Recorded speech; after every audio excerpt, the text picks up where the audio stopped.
Hello guys and welcome back to my channel सिर्फ IAS. साथियों, ये हमारी विजन आईएएस की अक्टूबर 2023 की जो सीरीज़ चल रही थी उसका ये 19 पार्ट है। इसके अंदर हम जो है वो कल्चर का पूरा टॉपिक कंप्लीट करेंगे। आइए शुरू करने से पहले चैनल को सब्सक्राइब वगैरह कर लीजिएगा। सबसे पहले साथियों हम समझते हैं रूरल टूरिज्म को। इसके अंदर पहला टॉपिक है। न्यूज़ में यूँ रहा क्योंकि recently United Nation World Tourism Organization ने अनाउंस करा अपनी list of best tourism villages 2023 को। न्यूज़ के बारे में कुछ और बात बताऊं तो इसे 2021 में लॉन्च करा था। Best tourism villages by UNWTO initiative के तौर पे पार्ट था UNWTO tourism for rural development programme का।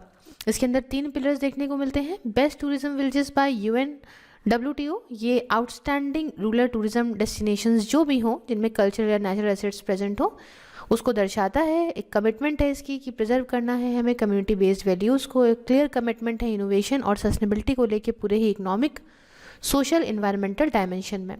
दूसरा आता है इसका जो कहलाता है साथियों best tourism villages by UNWTO upgrade program. ये सपोर्ट करता है विलेजेस को उनकी इस जर्नी में कि वो रिकॉग्निशन क्राइटेरिया को पास सकें, हेल्प कर सकें in areas of identified as gaps during the evaluation. तीसरा आता है बेस्ट टूरिज्म विलेजेस नेटवर्क, जो कि एक स्पेस है for exchanging experiences and good practices, learning and opportunities among its members, and ये open है to contribution of experts and public and private partners जो भी engage हैं प्रमोशन में टूरिज्म के as a driver for rural development. तो ये कुछ कहानी है इसके 3 पिलर्स की। अच्छा, थोड़ा बहुत हम लोग UNWTO that is United Nation World Tourism Organization के बारे में जान लेते हैं। जेनेसिस की बात करें तो इसको प्रपोज किया गया था 1946 में रिप्लेस करने के लिए Union of Official Tourist Propaganda Organization को, लेकिन इस्टेब्लिश इसको 1975 में करा गया है एंड ये एक स्पेशलाइज बॉडी बना यूनियन की 2003 में। प्रमोट करता है टूरिज्म को as a driver of economic growth और inclusive development and environmental sustainability के रेफरेंस में। उद्देश्य यह है कि मजबूत बनाना है UNWTO की कैपेसिटी को to position tourism in the 2030 agenda for sustainable development and SDGs। Governing bodies की बात करें तो इसमें जनरल असेंबली है, ये एक प्रिंसिपल गैदरिंग है UNWTO का। इसके अंदर फुल मेंबर्स और एसोसिएट मेंबर्स आते हैं और ये हर 2 साल में एक बार मिलती है अप्रूव करने के लिए बजट और प्रोग्राम को ऑफ वर्क। 6 रीजनल कमीशंस की बात करें तो अफ्रीका, अमेरिकाज, ईस्ट एशिया और पैसिफिक, यूरोप, मिडिल ईस्ट और साउथ एशिया इसके अंदर आते हैं। एग्जीक्यूटिव काउंसिल की बात करूँ जो टर्म ऑफिस का मेंबर्स के जो इलेक्ट करे जाते हैं टू द काउंसिल के 4 सालों का होता है। मेंबर्स में दोस्तों 160 मेंबर स्टेट्स हैं, 6 एसोसिएट मेंबर्स और 2 ऑब्जर्वर आप पाओगे, और जी हाँ, इंडिया इसका मेंबर है।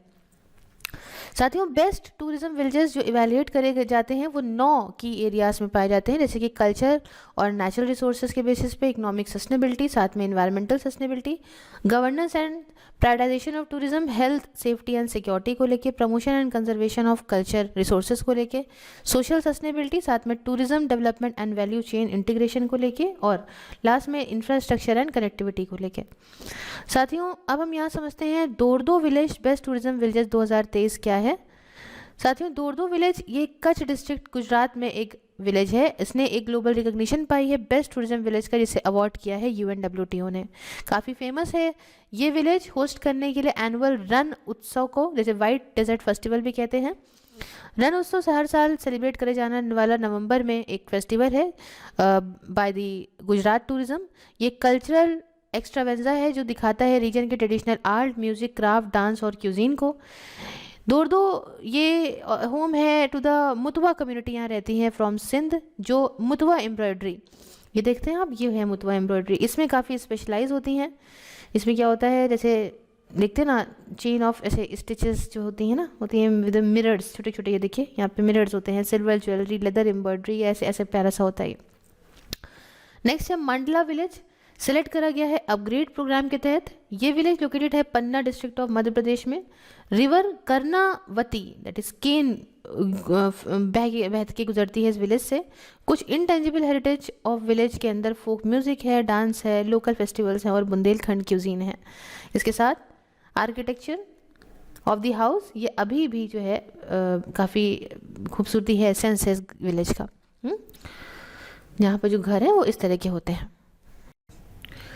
अच्छा, थोड़ा सा जानते हैं रूरल टूरिज्म के बारे में। देखिए, रूरल टूरिज्म समझ लीजिए ये रिप्रेजेंट करता है किसी ऐसे फॉर्म ऑफ टूरिज्म को जो गाँव की ज़िंदगी को, वहाँ के आर्ट, कल्चर और हेरिटेज को दिखाए।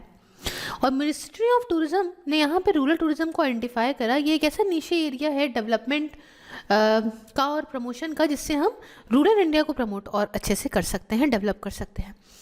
अलग अलग फॉर्म्स रूरल टूरिज्म के, इसमें एग्रो टूरिज्म, कल्चरल टूरिज्म और इको टूरिज्म वगैरह आता है। इसकी एक्टिविटीज़ की बात करें तो ये नॉन अर्बन जैसे गांव वगैरह रूरल एरियाज़ में की जाती हैं, और इसमें कुछ कैरेक्टरिस्टिक्स भी जैसे कि low population density, landscape and land use ये डोमिनेट होते हैं बाय एग्रीकल्चर एंड फॉरेस्ट्री के द्वारा। ट्रेडिशनल सोशल स्ट्रक्चर और लाइफस्टाइल्स देखने को मिलती हैं।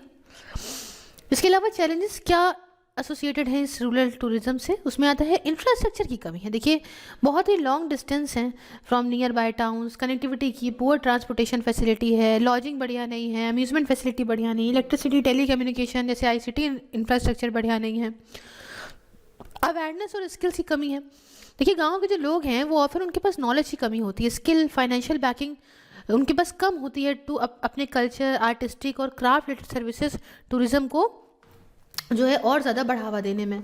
ट्रेन मैन पावर की कमी है। देखिए, रूरल एरियाज़ के अंदर ट्रेन ह्यूमन रिसोर्सेज की कमी हो जाती है, जिससे टूरिज्म डायरेक्टली अफेक्ट होता है और हॉस्पिटैलिटी इंडस्ट्री भी। मोर ओवर जो ट्रेन वर्कफोर्स होती है अर्बन एरियाज से, वो जनरली ये कोशिश करती है कि भाई इतना रिफ्रेन रहती है फ्रॉम टैपिंग जो रूरल टूरिज्म अपॉर्चुनिटीज़ हैं। क्यों? क्योंकि सीजनल डिमांड होती है of the industry. Digital illiteracy की कमी है। देखिए, डिजिटली रूरल गांव के लोग जो होते हैं वो बहुत ज़्यादा ये मोबाइल फ़ोन ये सब इतना सब कुछ नहीं समझ पाते, इंटरनेट वगैरह को, टेक्नोलॉजी बेस्ड सोल्यूशन नहीं ले पाते अपने टूरिस्ट को अट्रैक्ट करने के लिए, जैसे एडवर्टीजमेंट, सोशल मीडिया पे ऑनलाइन सर्विसेज को बुक करना वगैरह नहीं कर पाते हैं। अब इम्पोर्टेंस समझते हैं क्या है रूरल टूरिज्म की, सिग्निफिकेंस क्या है। देखिए, कंजर्वेशन हमारे कल्चर और नेचुरल हेरिटेज का ये प्रमोट होता है। इम्प्रूवमेंट पब्लिक सर्विसेज में, स्टैंडर्ड ऑफ लिविंग बढ़ता है, लोकल कम्युनिटी का स्ट्रेस कम होता है कि वो वहाँ से भाग के अर्बन एरियाज़ में लोग नहीं जाते काम के तलाश में। डेवलप करता है मार्केट को एग्रो प्रोडक्ट्स और हैंडीक्राफ्ट्स के लिए, एक साथ लोगों को, कल्चर को, फेथ्स को, लैंग्वेज को एक साथ लेकर आता है। एम्प्लॉयमेंट अपॉर्चुनिटीज़ बढ़ती हैं लोकल कम्युनिटीज़ के लिए, और रेवेन्यू भी सरकार के लिए जनरेट होता है। तो क्या इनिशिएटिव लिए गए हैं प्रमोट करने के लिए रूरल टूरिज्म को? तो भैया, national strategy and road map for development of rural tourism in India. Aim ये है कि लेवरेज करना इंडिया का rural heritage in creating a vibrant and responsible tourist segment हो by creating the engaging rural experience. दूसरा है national strategy for promotion and rural home stays. Aim ये है कि हमें रूरल होम स्टे को और ज़्यादा डेवलप करना है एक एक्सपेरिमेंट टूरिज्म प्रोडक्ट के तौर पे, जिससे रूरल का टूरिज्म और बढ़े। और इसके लिए मिनिस्ट्री ऑफ टूरिज्म ने डेजिग्नेट किया है Indian institute of tourism and travel management को एक सेंट्रल नोडल एजेंसी के तौर पे, CNA rural tourism and rural home stay के तौर पे। और ये आइडेंटिफाई करता है विलेजेस को जो सेट ऑफ यूनिक एक्सपीरियंस को प्रोवाइड करते हैं टूरिस्ट के लिए। फॉर एग्जाम्पल, तमिलनाडु का जो कोलू कुमलाई एक हाईएस्ट टी प्लांटेशन है पूरे वर्ल्ड का। इसके अलावा केरला का देवालोकाम जो कि योगा सेंटर है, तेलंगाना का पोचमपल्ली विलेज जो कि ट्रेडिशनल वीविंग टेक्निक्स के लिए है, मछली जो कि महाराष्ट्र में है, एग्रीगेरियन होम स्टे है जिसमें आपका कोकोनट, बनाना प्लांटेशन वगैरह दिखेंगे। इसके अलावा नेशनल टूरिज्म अवार्ड्स भी हैं। मिनिस्ट्री ऑफ टूरिज्म प्रेजेंट करती है सालाना एक नेशनल टूरिज्म अवार्ड को अलग अलग सेगमेंट्स में, ट्रैवल, टूरिज्म और हॉस्पिटैलिटी इंडस्ट्री के, जिसमें आपका स्टेट गवर्नमेंट जो है वो भी इंक्लूड करती है in recognition of their performance and encourage करने के लिए एक अच्छा कंपटीशन ताकि टूरिज्म और बढ़ सके। इसके अलावा खोंगटोंग विलेज को ऑनर करा गया है with the best tourism village, bronze award इसको मिला है नेशनल टूरिज्म अवार्ड 2023 के अंदर। अब खोंगटोंग क्या है? ये ईस्ट खासी हिल्स मेघालय के अंदर मिलता है। काफ़ी पॉपुलर विस्लिंग विलेज है क्योंकि यहाँ पे काफ़ी यूनिक ट्रेडिशन है जिगरवाई लॉबाई का, मतलब meaning the song of the clans first women. ये ट्रेडिशन है जिसके अंदर मदर्स जो है एक ट्यून क्रिएट करती हैं अपने नवजात शिशु के लिए, और ये ट्यून जो हैं वो ऑफन यूज़ करी जाती हैं उनके नाम के तौर पे। खोंगटोंग के लोग जो हैं वो एक सेंग खासी ट्राइब से बिलोंग करते हैं और ये खासी लैंग्वेज को बोलते भी हैं। इसके साथ देखो अपना देश स्कीम भी है। इसका एम ये है कि हम डोमेस्टिक टूरिज्म को भारत के अंदर और ज़्यादा बढ़ाएं, इनकरेज करके यहाँ के लोगों को कि भैया हमारा रिच कल्चर भी तो एक्सप्लोर करिए, डाइवर्सिटी इंडिया की है उसको भी तो आप एक्सप्लोर करिए। आप बाहर जाते हैं, पहले इंडिया तो पूरा घूमिए। फिर आई बात यूनिटी मॉल की, तो ये अनाउंस करा गया यूनियन बजट 2023-24 में, और ये सारे मॉल जो हैं वो या सेटअप करे जाएंगे स्टेट कैपिटल्स में या मेजर टूरिज्म और इकोनॉमिक सेंटर्स में, जिससे प्रमोट और सेल कर पाएंगे ये स्टेट की unique one district one product geographical indication, मतलब जीआई टैग्स जो होते हैं ना, और दूसरे हैंडीक्राफ्ट्स प्रोडक्ट्स को भी। आगे हम डिजिटल लिटरेसी कह सकते हैं भैया, देखो एनजीओज़ के माध्यम से और चीज़ों के माध्यम से आप वहाँ की गांव को लोगों को थोड़ा डिजिटल नॉलेज दो, इंफ्रास्ट्रक्चर बढ़िया बनाओ, सरकार का सपोर्ट अच्छा दिया जाए, कोलैबोरेशन हो, रिकॉग्निशन हो अलग अलग स्कीम्स के माध्यम से, और मार्केटिंग करना बहुत ज़रूरी है एग्री टूरिज्म की, वाटर स्पोर्ट्स वगैरह की, जिससे और ज़्यादा लोग जाना चाहेंगे इन गाँवों में। ठीक है, नेक्स्ट टॉपिक हमारा है military system in ancient India का। न्यूज़ में क्यों रहा पहले समझिए। रिसेंटली ना डिफेंस मिनिस्टर ने लॉन्च करा एक प्रोजेक्ट उद्भव, कहाँ किया, at inauguration of Indian Military Heritage Festival के अंदर। अब प्रोजेक्ट की इंपॉर्टेंस क्या है पहले समझिए। जो ये प्रोजेक्ट उद्भव है, देखिए क्या करता है, ये एक्नॉलेज करता है विंटेज स्क्रिप्चर्स को, राइटिंग्स को जो मिलिट्री विजडम के ऊपर हैं, एग्जाम्पल महाभारत, नीतिशार, अर्थशास्त्र, तिरुकुरल एक्सेट्रा। मिलिट्री पेडागोगी को और इनरिच करता है, जैसे कि एक बेटर अंडरस्टैंडिंग आपको होगी एशियन मिलिट्री विजडम की, मदद करेगा फैसिलिटेट करने में इसका यूसेज, कंटेम्प्रेरी जो समय मिलिट्री स्ट्रैटेजीज है उसमें नॉलेज को और बढ़ाता है ना, फैसिलिटेट करता है रिसर्च को, पुराने जो प्रीवियस अंडर एक्सप्लोर थॉट्स थे या थ्योरीज थे उससे related to strategic thinking, statecraft, warfare से रिलेटेड, तो इसलिए ये काफ़ी इंपॉर्टेंट है। अब प्रोजेक्ट उद्भव क्या है पहले ये समझिए।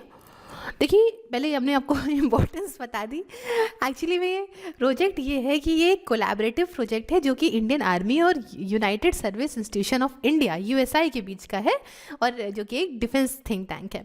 उद्देश्य है कि हम रिडिस्कवर करेंगे एक अच्छी जो अपना प्रोफाउंड इंडिक हेरिटेज है स्टेट क्राफ्ट का, स्ट्रैटेजिक थॉट्स का। मतलब उद्भव का मतलब हो गया, ट्रांसलेट करता है टू ओरिजिन या जेनेसिस, है ना, उद्भव, ये उसका उद्भव कहाँ से है, ठीक है ना, तो जेनेसिस ओरिजिन कहाँ से है।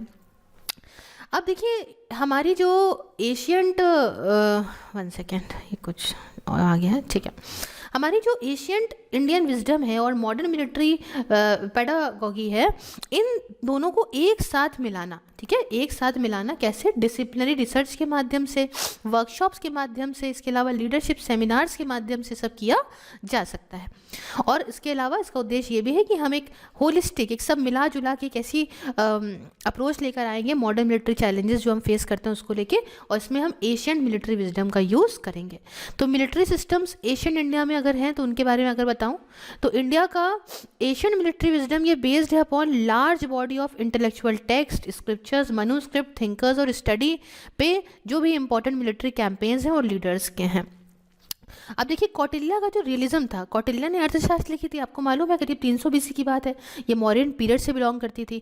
इनकी स्ट्रैटेजीज का मेन उद्देश्य ये था कि हमें समझना है कि एक्चुअली में ग्राउंड रियलिटी क्या होती है और हम कैसे अडेप्ट कर सकते हैं टैक्टिक्स को उस रियलिटी के हिसाब से। उसके अलावा यहाँ पे मंडाला थ्योरी थी, ये डील करती थी नॉलेज ऑफ फोर्स और फ्रेंड्स और अलीट कंट्रीज से। इसने जो है पॉस्टुलेट करी कि जो है ये इमीडिएट नेबर स्टेट जो है सबसे ज़्यादा is most likely to be enemy, चाहे वो रियल हो चाहे वो आगे हो जाए पोटेंशियल एनिमी हो, और state next to the immediate neighbour is likely to be friendly. अब उसके बाद डिप्लोमेसी और अलायंसेस की बात करें तो कौटिल्य ने एक स्ट्रॉन्ग एम्फेसिस इस पे रखी डिप्लोमेटिक स्ट्रैटेजी पे एंड अलायंसेस को फॉर्म करने को लेके, ताकि हम अपने स्ट्रैटेजिक गोल्स को पा सकें। उसके बाद इंटेलिजेंस गैदरिंग, इन्होंने एडवोकेट करा यूज़ ऑफ स्पाइस, जिसे उस समय कहते थे अमत्यास, है ना, कि ये स्पाइस जो होंगे वो इन्फॉर्मेशन कलेक्ट करेंगे एनिमी की क्या कैपेसिटी है, क्या उसका इंटेंशन है, क्या उसकी कमजोरी है, उसको लेके। लॉजिस्टिक एंड सप्लाई चेन्स, अर्थशास्त्र ने डिस्कस करा इंपॉर्टेंस कि एक प्रॉपर प्रोविजनिंग और मैनेजमेंट होना चाहिए हमारे रिसोर्सेज का, ताकि हम मिलिट्री एक्सपेडिशंस बढ़िया से कर सकें। उसके बाद नेक्स्ट हम एक तारीफ करना चाहते हैं कामंदका बाय जो थी नितिसारा के द्वारा, तो ये गुप्ता इससे बिलोंग करती है और ये भी अर्थशास्त्र के ट्रेडिशन को फॉलो करती है कि building and maintaining friendly relation किसके साथ, अपने पड़ोसी के स्टेट के साथ, ये एक बहुत ज़रूरी चीज़ है फॉर ओवरऑल। अगर आप सिक्योरिटी और स्टेबिलिटी आप चाहते हैं अपने किंगडम के अंदर। Strategy of upeksha that is diplomatic neglect, diplomatic indifference, maya that is deception, reuse and revived during the Indian freedom struggle. इसके अलावा जो है प्रपोज दैट आर्मी जो है जिसमें औरतें होती हैं ये भी लड़ सकती हैं, ऐसी बात नहीं, औरतों को कमज़ोर मत समझिए। उसके बाद थिरुवल्लुवर बाय थिरुवल्लुवर 31 BC का है ना, ये डील करता है एथिकल कंडक्ट से ड्यूरिंग दी वॉरफेयर। और ये क्या करता है, ये अलाइ करता है with the modern military codes of ethics के साथ, ऑफ जस्ट वॉर मतलब जस्टिस वॉर, जस्टिफाइड वॉर, और प्रिंसिपल्स ऑफ जेनेवा कन्वेंशन के साथ। उसके साथ अग्नि पुराण ये पहला था जो एक्सप्लेन करता था philosophy of reserve, that is प्रतिग्रह की on the battlefield. Reserves are integral part of modern day army structure. ये रिजर्व ना आज भी देखिए सबसे बहुत इंपॉर्टेंट पार्ट है जो है आर्मी स्ट्रक्चर का। उसके बाद रामायण महाभारत बुद्धिस्ट झटका, जो विक्ट्री और डिफीट इन द बैटल है ना, जीतना हारना जो युद्ध के अंदर, ये लार्जली डिपेंड करता है नॉलेज पे कि आपको कितनी नॉलेज है साइंस ऑफ व्यूहा की, और टैक्टिकल डिप्लॉयमेंट आप कैसे अपने ट्रूप्स को डिप्लॉय करते हो, इस पर आपकी जीत या हार डिपेंड करती है। तो इसे हम सीखते हैं रामायण से, महाभारत से, बुद्धिस्ट झटका से। तो इंपॉर्टेंस क्या है आज के टाइम पे इनकी, देखिए कौटिल्य का जो रियलिज्म है आज के टाइम पे ये फ़ायदा पहुंचाता है। हम रियलिस्टिक असेसमेंट लेते हैं जियो पॉलिटिकल चैलेंजेस का, अपॉर्चुनिटीज़ का, एग्जाम्पल कि हम समझते हैं स्ट्रैटेजिक मोटिव क्या है चाइना और यूएसए का, ठीक है। दूसरा एंड्योरिंग एलिमेंट्स जो है कौटिल्य की फॉरेन पॉलिसी के, जैसे कि fight of for power, national interest, alliances, enmity, diplomacy, है ना, ये हमेशा अनऑल्टर्ड रहनी चाहिए। बीइंग विजिलेंट, समझो मंडाला की थ्योरी क्या कहती है कि नेचुरल एडवाइजरीज जो हैं वो इम्प्लाई नहीं होती कांस्टेंट वॉरफेयर पे, बट ज़रूरी हैं, नेसेसिटेट करती हैं एक स्टेट ऑफ अलर्टनेस को इंटरनेशनल रिलेशन में। एग्जांपल इंडिया देखिए बहुत विजिलेंट है अपने बॉर्डर्स पे पाकिस्तान और चाइना की जो है हमारे जुड़े हुए। अच्छा, फिर एथिकल प्रिंसिपल, देखिए थिरुवल्लुवर की जो एथिकल प्रिंसिपल्स हैं टाइमलेस फ्रेमवर्क प्रोवाइड करते हैं इवैल्यूएट करने के लिए मोरालिटी एक्शंस की मॉडर्न कॉन्फ्लिक्ट्स को लेकर, और लीडर्स जो हैं वो एक्सपेक्टेड हैं कि वो भी मॉरल कंडक्ट से एग्जेम्पलीफाई करें और इंस्पायर करें अपने फॉलोवर्स को कि वो भी एथिकल स्टैंडर्ड के साथ जुड़ के चले। तो ये कहानी यहाँ खत्म होती है। नेक्स्ट हमारा टॉपिक है सर सैयद अहमद खान का। न्यूज़ में इसलिए रहा कि 2023 में मार्क करी है सर सैयद अहमद खान की 125th डेथ एनिवर्सरी। तो ये कौन थे समझते हैं। 1817 से 1898 तक ये जिए थे। इन्होंने एक काम किया था सिविल सर्वेंट के तौर पे, जर्नलिस्ट, एजुकेशनिस्ट, सोशल रिफॉर्मर और हिस्टोरियन रहे थे ये। रिलीजियस व्यू में बात करें तो ये जो थे ये इंटरप्रिटेशन इनका जो इस्लाम को लेके था उसमें एम्फेसाइज करते थे कि वैलिडिटी ऑफ फ्री इंक्वायरी को, दैट इज इज्तिहाद को इन्होंने हाईलाइट करे सिमिलैरिटी की कोरोनिक रेवोल्यूशंस और लॉज ऑफ नेचर में है जो nature discovered by modern science, इन दोनों में सिमिलैरिटीज़ देखने को मिलती है। इनके हिसाब से इन्होंने ये चीज़ सामने रखी। साथ में इन्होंने जो लिखा उसकी बात करते हैं। राइटिंग्स में इन्होंने लिखा था एक पेपर जिसका टाइटल था the causes of the Indian revolt. अब किस लिए लिखा था, एक्सप्लेन करने के लिए रीजंस को कि क्यों रिवोल्ट हुआ था अपने आपस में ही। फिर द अलीगढ़ इंस्टीट्यूट गैजेट एक मैगजीन पब्लिश करी गई इनके द्वारा, है ना, was an organ of the scientific society. ये काफ़ी सक्सेसफुल हुई थी ना एजुकेट करने में माइंड्स इंटरनेशनल मुस्लिम सोसाइटी के। उसके साथ तहज़ीबुल अखलाक एक सोशल रिफॉर्मर इन इंग्लिश इसे कहते हैं, एक मैगज़ीन ये भी थी, इसे फॉर्म करा गया था इनके द्वारा ताकि लोगों को जागरूक कर सकें कि उनके अंतरात्मा सोशल और रिलीजियस इश्यूज़ को लेके और ज़्यादा जो है उनको बढ़ावा दे। अच्छा, ये स्कॉलर भी थे क्रिश्चियनिटी को लेके, उन्होंने किताब लिखी थी commentary on the Holi Bible. और लास्ट में हिस्टोरिकल डॉक्यूमेंटेशन की बात करें तो इन्होंने इनके जो कुछ काम थे जैसे कि असर उस सनादिद, इसने काफ़ी अच्छा काम किया था कंट्रीब्यूट करने में, प्रिजर्व करने में इंडिया का रिच कल्चर हेरिटेज और एक वैल्यूएबल हिस्टोरिकल रेफरेंस आज भी है। सोशल रिफॉर्मर के तौर पे जिन्होंने काम किया वो एजुकेशन सेक्टर में रिफॉर्म लेकर आए। इन्होंने एक साइंटिफिक सोसाइटी बनाई 1863 में साइंटिफिक टेम्परामेंट जगाने के लिए मुस्लिम्स के अंदर। इन्होंने कहा कि भैया मुस्लिम्स को ज़रूरत है कि वो भी प्रोफिशिएंसी इंग्लिश लैंग्वेज में लाएं। इन्होंने रियलाइज़ करा कि मुस्लिम्स अगर एडवांस होंगे तो उनकी एडवांसमेंट जो है वो डिपेंड करती है कि वो कैसे मॉडर्न एजुकेशन को अडॉप्ट करते हैं। अगर ये इंग्लिश लैंग्वेज में अच्छे बढ़िया हो जाएंगे तो आगे तक और चीज़ों को पा जाएंगे, पोस्ट पा पाएंगे। इन्होंने फाउंड करा मोहम्मदीन एंग्लो ओरिएंटल कॉलेज को अलीगढ़ के अंदर 1875 में, और स्टार्ट करा अलीगढ़ मूवमेंट भी। ये इग्नोरेंस, रिलीजियस इंटॉलरेंस और इर्रेशनलिज्म के बहुत अगेंस्ट थे। अच्छा, नेशनल मूवमेंट के तौर पे अगर देखें तो बाद के सालों में सर सैयद ने इनकरेज करा था इंडियन मुस्लिम्स को कि आप नेशनल मूवमेंट मत ज्वाइन करो। ये जो है वन ऑफ द फाउंडर्स थे टू नेशन थ्योरी के, जो कहते थे कि हिंदू और मुस्लिम जो है वो एक साथ एक देश में नहीं रह सकते हैं। बहुत बढ़िया बात कहते हो बेटा, आज तो रह ही रहे हैं। खैर मुझे क्यों ही गुस्सा आ जाता है, चलो छोड़ो। रिकॉर्ड ऑन विमेंस राइट्स की बात करते हैं, ठीक है। कंजर्वेटिव बात करें, सर सैयद अहमद खान ने क्रिटिसिज्म फेस करा था, क्यों? क्योंकि इन्होंने disorganise tutor based home education को फॉर वुमेन बहुत ज़्यादा बढ़ावा दिया था, फोकसिंग ऑन फैमिली रोल्स। तो उनके लिए कहा था कि भैया एक disorganise tutor based home education हो फॉर वुमेन, है ना। अच्छा, इन्होंने एक्सप्रेस किया था कंसर्न कि फॉर्मल एजुकेशन जो औरतों के लिए है वो हो सकता है कि उनके मैरिज प्रॉस्पेक्ट्स को जो है वो ये ना, अगर आप पढ़ाओगे इनको फॉर्मली तो ये हो सकता है शादी वादी ना करे टाइम पे, तो कहीं ना कहीं वो सोच इनमें दिखती थी। इन्होंने सपोर्ट करा जेंडर सेग्रेशन को, पर्दा सेंट्रिक होम एजुकेशन को, ये अपोज थे ये को एजुकेशन के, लड़का लड़की साथ में ना पढ़ें, गर्ल्स के इंस्टीट्यूशंस ना हो अलग, ये सब। इसके अलावा भी इन्होंने खैर कुछ चीज़ें करी कि पॉलीगैमी को जो है अपोज करा कि भैया भ्रूण हत्या को भी करा, और जो है आपका चाइल्ड मैरिज को भी अपोज करा। ये इंग्लैंड गए 1869 to 70 और इन्फ्लुएंस करा a some what revise outlook on women's education को लेकर, इसमें रिकॉग्नाइज करी इसकी इंपॉर्टेंस सोसाइटल प्रोग्रेस में, और एक्नॉलेज करा औरतों का फ्रीडम यूरोप के अंदर। भगवान जाने क्या ही हुआ होगा। कंक्लूजन की बात करते हैं, सर सैयद अहमद खान ने जो कंट्रीब्यूशन और आइडियाज़ से ज़रूरी हैं एड्रेस करने के लिए अलग अलग चैलेंजेस को जो इंडिया आज के टाइम में फेस करता है, जैसे एजुकेशन में, सोशल रिफॉर्म में, जेंडर इक्वालिटी, इंटरफेथ हार्मनी और प्रिजर्वेशन हमारे कल्चर हेरिटेज का, ठीक है। नेक्स्ट बात करते हैं रानी दुर्गावती की। रिसेंटली न्यूज़ में यूँ रही क्योंकि रिसेंटली 500th बर्थ एनिवर्सरी थी वीरांगना रानी दुर्गावती जी की, सेलिब्रेट करी गई है। रानी दुर्गावती के बारे में कुछ बताओ तो इनका जन्म हुआ था चंडेल डायनेस्टी में, महोबा के अंदर, बांदा यूपी में। इनकी शादी हुई थी Dalpat Shah of Gonda dynasty of Garha Katanga से इन 1542 में। गोंड्स जो होते हैं वो लार्जेस्ट ट्राइबल ग्रुप हैं और ये सेंट्रल इंडिया में लोकेटेड है। अज्यूमिंग लीडरशिप, देखिए इन्होंने राजपाट पा लिया था गोंड डायनेस्टी का 1550 में, जब दलपत शाह की डेथ हो गई थी as a guardian of her son Veer Narayan, है ना। उनके वीर नारायण उनके बेटे को मिलना चाहिए था, लेकिन एज अ गार्जियन इन्होंने अपने हाथ में जो है सब राजपाट लिया। और अकबर के साथ इनका कन्फ्लिक्ट हुआ। अकबर जिस समय थे उस टाइम पे ही ये भी थी, और इनके राज के टाइम पे अकबर ने गोंड एम्पायर को अटैक भी किया था, और उस समय किसकी लीडरशिप में अटैक किया था? असफ खान की। और इन्होंने भैया अपोज भी किया था मुगल का एक्सपेंशनिज्म। कंट्रीब्यूशन की बात करें तो इंफ्रास्ट्रक्चर डेवलप किया इन्होंने, रिजर्वायर बनाया, जैसे कि रानी ताल आज आप देखते हो, चेरी ताल, अर्ध ताल, है ना। और ये कैपिटल जो है इन्होंने मूव करके चौरागढ़ कर दी। पहले कौन सी थी? पहली थी सिंघौरागढ़, है ना, कुछ स्ट्रैटेजिक सतपुरा हिल रेंज के चलते।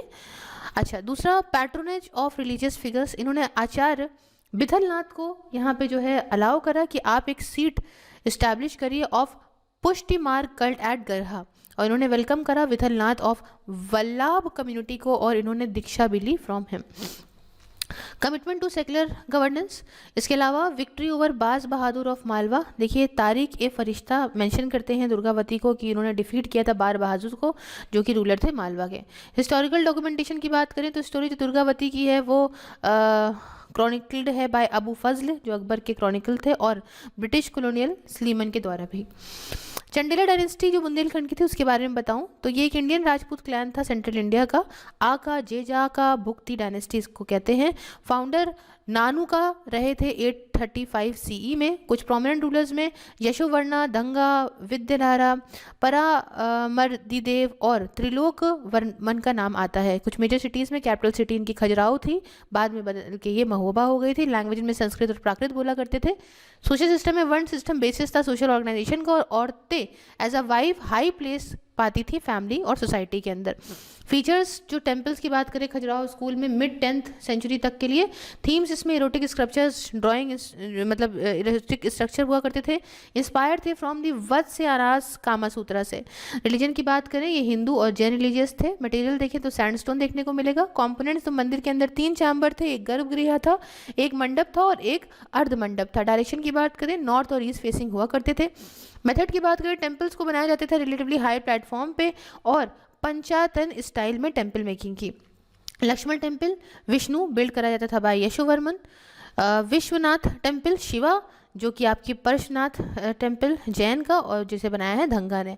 इसके अलावा कंद्रिया महादेव टेम्पल जिसे बनाया है विंध्यधारा ने, और सन टेम्पल इन महोबा जिसे बनाया गया राहिल देव वर्मन ने। कंट्रीब्यूशन की बात करें तो इन्होंने जो कंट्रीब्यूशन की बात करें to the rich heritage of Bundelkhand, और बहुत सारे मंदिर को बनाया कलिंजर फोर्ट के। इसके अलावा डिक्लाइन की बात करें तो हुआ क्या था, महमूद गजनीवाद, कुतुबुद्दीन ऐबक, ये सब जब टपके ना तो यहाँ पे जो है वो डिक्लाइन देखने को मिला। अब इसके रिलेटेड न्यूज़ इन शॉर्ट समझ लेते हैं। Nobel prize in literature for 2023 ये अवार्ड करा गया नॉर्वेजियन ऑथर और ड्रामेटिस्ट जॉन फॉसी को, क्योंकि इन्होंने बढ़िया इनोवेटिव प्लेस और प्रोज करे थे, जिसकी वजह से has given voice to the unsayable. जो अकेडमी ऑनर फॉस की बॉडी ऑफ वर्क लिखी गई है नॉर्वेजियन नेरॉक, इसके अंदर बहुत सारे प्लेज आते हैं, नॉवेल्स आती हैं, पोइट्री कलेक्शंस हैं, एसेज हैं, बच्चों की बुकें हैं, ट्रांसलेशंस हैं। इसके अलावा नायोक्सिक ने ये वन ऑफ द 2 लैंग्वेजेस भी है नॉर्वे की। अब यहाँ पे बात करें तो नोबेल प्राइज़ फॉर लिटरेचर ये वर्थ 11 मिलियन स्वीडिश क्रोनर, मतलब $1 मिलियन करीब मिलता है, और ये माना जाता है कि वाइडली वर्ल्ड का सबसे प्रेस्टिजियस लिटरेरी अवार्ड है। ये जो नोबेल प्राइज़ है लिटरेचर में, ये अवार्ड करा गया है 116 बार टू 120 नोबेल लॉरेट्स को बिटवीन 1901 से लेके 2023 के बीच में। रिसेंट ईयर्स में जो प्राइजेज जो हैं वो फ्रेंच ऑथर एनी एरनॉक्स के पास गए 2022 में, तंजानियन नॉवलिस्ट अब्दुल रज़क गुरनाह के पास गए थे 2021 में। नेक्स्ट है टोटो लैंग्वेज के बारे में। ये एक प्रिमिटिव और isolated tribal group of population है, करीब 1600 ही है ये, और इनकी लैंग्वेज जो है इसे टोटो लैंग्वेज कहते हैं। टोटो पारा लोकेटेड है हिमालयन फुटहिल्स में just to the south of the border line, जो कि भूटान और वेस्ट बंगाल में पड़ती है, on the west bank of Torsa river के। Toto language Sino Tibetan family से बिलोंग करती है। ये लैंग्वेज के अंदर खुद की कोई स्क्रिप्ट नहीं होती, और धनी राम ने क्रिएट किया था टोटो लैंग्वेज स्क्रिप्ट को, और Toto alphabet for which he received, इनको पद्मश्री भी दिया गया था इसके लिए। नेक्स्ट बात आती है अरुणाचल याक चुरपी की। तो अरुणाचल याक चुरपी ये फर्स्ट एवर याक मिल्क प्रोडक्ट बन गया है जिसे जीआई टैग मिला है। याक चुरपी ये नेचुरली फर्मेंटेड चीज़ होती है जिसे बनाया जाता है। कैसे बनाया जाता है? अरुणाचली याक के दूध को रेयर करके काफ़ी हाई एल्टीट्यूड एरियाज़ में अरुणाचल प्रदेश के काफ़ी प्रोटीन में रिच होता है। सब्स्टिट्यूट के तौर पर यूज़ कराया जाता है वेजिटेबल्स में, और मिक्स कराया जाता है मीट करी के साथ, या खाया जाता है चावल के साथ भी as a staple food. GI tag इसको जो मिला है, इससे क्या होगा, इससे जो याक कंजर्वेशन है, याक का ये जो पैस्टोरलिस्ट हैं, इनका इकोनॉमिक अपलिफ्टमेंट होगा, सोशल इकोनॉमिक अपलिफ्टमेंट होगा। और अरुणाचली याक ये रियर करे जाते हैं ट्राइबल याक पैस्टोरलिस्ट के द्वारा, जिन्हें कहते हैं ब्रोक पास। नेक्स्ट टॉपिक है हमारा माँ दंतेश्वरी मंदिर का, जो कि छत्तीसगढ़ के अंदर है। डेडिकेटेड है 6 आर्म महिषासुर मर्दिनी को as Danteshwari carved on a black stone. ये वन ऑफ द शक्तिपीठ है, जो हमारे 51 टोटल शक्तिपीठ हैं भारत में, उसमें से एक।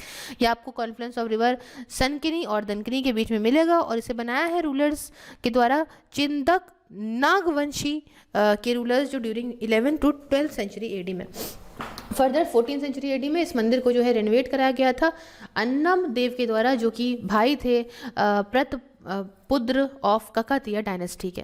नेक्स्ट बात करेंगे मेवाड़ स्कूल ऑफ पेंटिंग की। तो भैया अल्लाह बख्श महाराणा जय सिंह कोल्ड पार्ट पेंटर ने इलस्ट्रेट करा महाभारत को 4000 मेवाड़ी मिनिएचर पेंटिंग्स में। और करीब मतलब अगर हम मेवाड़ मिनिएचर पेंटिंग की बात करें 17-18 सेंचुरीज़ की, तो ये स्कूल ऑफ राजस्थानी स्टाइल है, जिसका डेवलपमेंट हुआ था मेवाड़ के अंदर, जो कि एक जगह है राजस्थान में। प्यारे साथियों, जो इमरजेंस है इस मेवाड़ स्कूल का, ये एसोसिएटेड है सेट ऑफ रगमाला पेंटिंग से, जिन्हें पेंट किया गया चावंद के अंदर 1605 में। एक आर्टिस्ट थे जिनका नाम निसरदीन था। 18 सेंचुरी में मेवाड़ पेंटिंग शिफ्ट करी गई toward the Kotli and secular subject में, जिसमें आपका पोर्ट्रेचर, कोल्ट के सीन दिखाने लगे, हंटिंग एक्सपीडिशन, फेस्टिवल, ज़नाना एक्टिविटीज़ वगैरह, स्पोर्ट्स वगैरह दिखाते थे। नाथ द्वारा स्कूल ये सबसेट है इस मेवाड़ स्कूल ऑफ पेंटिंग का। मैंने आपको आर्ट एंड कल्चर में सब पढ़ाया भी है। फीचर्स की बात करें तो एक कैरेक्टराइज एक सिंपल ब्राइट कलर देखने को मिलेगा, डायरेक्ट इमोशनल अपील मिलती है। छोटी सी मिनिएचर पेंटिंग ये काफ़ी छोटी हैं, फाइनली रॉथ पोर्ट्रेट हैं, एग्जीक्यूट करी जाती हैं ऑन द वेलम, बनती prepare card, copper and Ivory. Mewar school of artist की बात करें तो साहिबदीन ड्रू इन्होंने बनाई थी रागमाला, मनोहर ने बनाई थी बालकांड जो रामायण का है, और जगन्नाथ ने बनाई थी बिहारी सत्सई। आइए कुछ राजस्थानी पेंटिंगों की बात करें तो ये मुगल पेंटिंग से अलग होती हैं अपने बोल्डर यूज़ ऑफ कलर्स में, और एब्स्ट्रैक्ट और कन्वेंशनलाइज कॉन्सेप्शन होता है ह्यूमन फिगर का, और एक ऑर्नामेंटल ट्रीटमेंट दिया जाता है लैंडस्केप को। दो मेन फैक्टर्स जो इसके डेवलपमेंट में कॉन्ट्रीब्यूट करते राजस्थानी पेंटिंग के, एक तो राजपूताना कमिटीज़ ने इनको बहुत बढ़ावा दिया, और एक वैशनिज्म और ग्रोथ हुआ था जो भक्ति कल्ट्स का उस टाइम पे। कुछ और भी राजस्थानी मिनिएचर पेंटिंग्स हैं जैसे कि Jaipur school of painting, Jodhpur school of painting, Kishanganj school of painting, Bikaner, Kota, Bundi और मारवा स्कूल ऑफ पेंटिंग इसके अंदर आते हैं। नेक्स्ट टॉपिक हमारा है 53rd Dada Saheb Phalke lifetime achievement award का। तो भाई बात ऐसी है कि मिस वहीदा रहमान को ऑनर करा गया है इस रिवॉर्ड से। रिवॉर्ड की बात करें तो ये इंडिया का हाईएस्ट अवार्ड है सिनेमा के फील्ड में, जिसे हर साल नेशनल फिल्म अवार्ड सेरेमनी में प्रेजेंट किया जाता है by the directorate of film festival, जो कि मिनिस्ट्री ऑफ इंफॉर्मेशन ब्रॉडकास्टिंग के तहत आता है।